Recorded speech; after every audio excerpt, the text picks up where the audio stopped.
شما سببیم. سلام بچه ها، دوستان عزیزم، امیدوارم که حال همگی خوب و عالی باشه.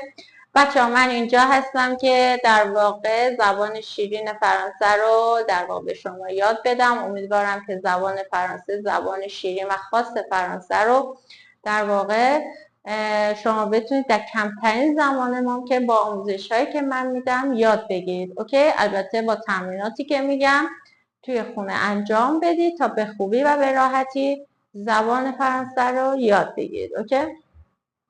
حالا بچه ها من یه توضیحاتی راجع به زبان فرانسه به شما بگم.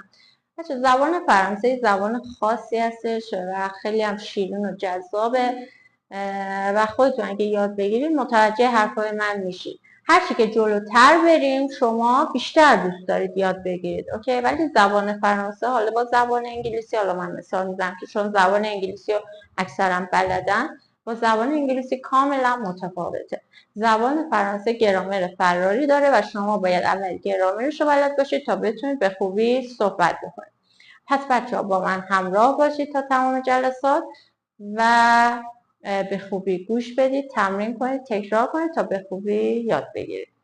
خب بچه‌ها من میخوام حروف الفبای فرانسه رو این جلسه به شما یاد بدم. اوکی؟ حروف الفبای فرانسه رو پای تابلو براتون نوشتم. l'alphabet français، الفبای فرانسه. حالا حروف رو من میخونم، با من تکرار کنید. اوکی؟ با دقت فداتون شد. ا ب ب س د او. بچه ها توی انگلیسی ای میخونیم، تو فرانسه او.